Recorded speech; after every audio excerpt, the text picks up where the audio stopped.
ومسنت بشير adiga iyo laanta Soomaaliga BBC-da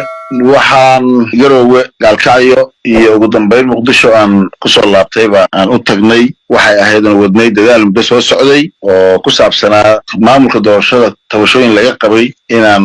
xal u helidooda ka wada hadalno dhinacyada dowlad goboleedyada ee saaxiibada ah iyo siyaasiyiin kaleba arrimahaas aan u tagay gaalkacyo garoowe iyo Muqdisho magaalada Muqdisho markii aad tagtay waxaad la kulantay madaxda ugu sarreeyay dawladda federaalka maxaa tanaasul ah oo iyaga aad kala kulantay qodobadii tabashada laga qabay sida hore u sheegay oo dhinacyada oo dhan ka soo kulannay markii aan u imid madaxda dawladda federaalka Soomaaliya madaxweynaha iyo ra'iisul wasaaraha runtii tanaasul iyo waxay ka muujiyeen inay arrimahaas aad iyo aad xil isaga saareen iyadoo waliba qodobada qaarkood aan loo fiirinin in heshiiskii ay waafaqsan yihiin iyo inay san waafaqsanayn un xal laga fiirinayay si hufan bay arrintaas nooga qaateen waxaanan u gudbinay dhinacyadii kale oo aan wadahadalka ka soo galnay inay jawaabtooda ka soo bixiyaan waxyaabaha ay sida gaarka dawladda federaalka uga tanaasushay maxay tahay marka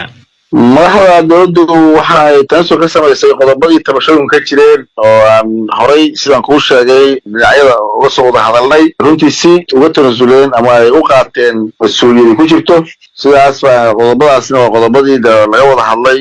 marka taas way tan madaxdu ka muujiyeen tanaasulka oo aan dhinaca kalena sidaan hore u sheegnay aan la wadaagnay isla dhinacaasi kale aad sheegtay oo ay ka mid yihiin maamulka Jubbaland iyo madaxweynaha hore waxay ku andacoonayaan in wali aysan wax jawaab idinka helin marka waa ay ciidaad ku warcelisay waa maasanta bashir arrintaas jiritaankeeda iyo inaanay ahayn wax qarsoodiya dad badan oo siyaasiyiin oo arrimahaas ka soo qayb galay ama joogay ama ay markii aan celinay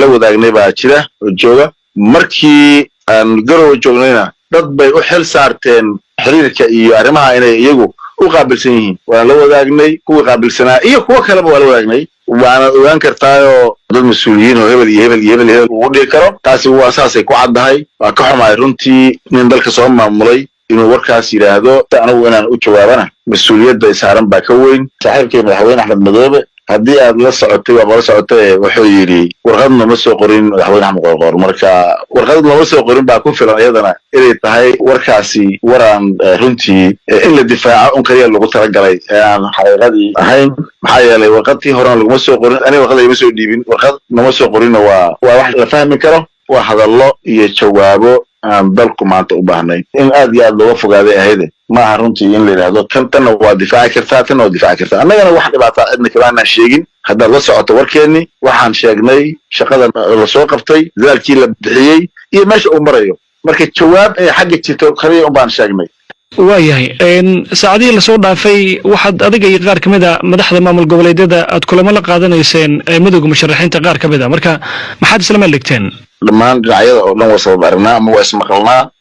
meelbana waxaan ka wada hadalnaa in si habsamiya oo sidii qaabkii lagu heshiiyey waafaqsan doorashada noogu dhacdo tabashooyinkii jira iyo wax kastoo jirana haddii ay yihiin kuwo tabashooyin aan laga gudbi karin oo ama heshiiskii sal ku leh la xalliyo haddii aynan heshiiskii waafaqsanan yihiinna in maaragtay loo turo marka mar walba annaga xalka iyo waxaan ka wada hadalnaa sida ay mas'uuliyaddan hortaallaa maanta ay ma tusinayso qaar ka mid a madaxda maamul goboleedyada iyo xukuumadda federaalka waxaad dhawaan ku dhawaaqdeen in la hirgelinayo doorashooyinka taa markan waxay ka dhigan tahay in dalka ay ka dhacaysa doorasho aysan qayb ka ahayn maamulada Puntland iyo Jubbaland marna ma maqlin meel lagu sheegay doorasho aan laga qayb gelin doorashada waa lagu heshiiyey in laga wada qayb galana sax ah saan hore kugu sheegayna haddii ay jirto tabashooyin oo ku saabsan maamulka doorashada sidii horeba loo sheegay waa in la xalliyo marka doorasho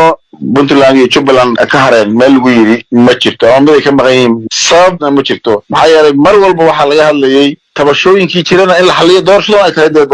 waajib tahay in la galo madaxweyne Qoorqoor ma muuqataa in adiga iyo qaar ka mid a madaxda maamul goboleedyada aad dhinac ka rarantiin oo hadba xukuumadda waxay rabto aad maalin walba la soo shirtageysaan maya waxa weeyaan haddii dhinac ka ranaanshaha loola jeedo wada shaqaynta dalka in la wada shaqeeyo dowladda federaalka Soomaaliya iyo dowladaha xubnaha ka ay wada shaqeeyaan waa dastuuri waana dantii dalka iyo dadka Soomaaliyeed marka haddii wada shaqaynta iyo sida nidaamkii dowladnimadii iyo shuruucda dalku ay qabto loola jeedo wada shaqayntu waa dhinac ka ranaansho waxaan leenahay hadda taas waa eedo siyaasadaysan waaye maahan eedo ka turjumaya xaqiiqda ugu dambeyntii markaa dalkii waad aragtaa oo marxalad siyaasadeed oo laga dayranayo ayuu ku sugan yahay adigu ka shakhsiyan halka muxuu kula muuqdaa halka wuxuu u muuqdaa ama uu yahayba waa inaan isu tanaasulno waa inaan isu dulqaadanno waa inaan danta dalka iyo danta guud aan fiirino waa inaan danaha gaarkaa iyo waxyaabaha gaar ka fogaano waa inaan damcun hogaaminaya aan wax danta guud aan fiirino waxyaabihiisan hore u sheegnay yaryar oo la tabanayana la iska qanciyo la daaweeyo la xalliyo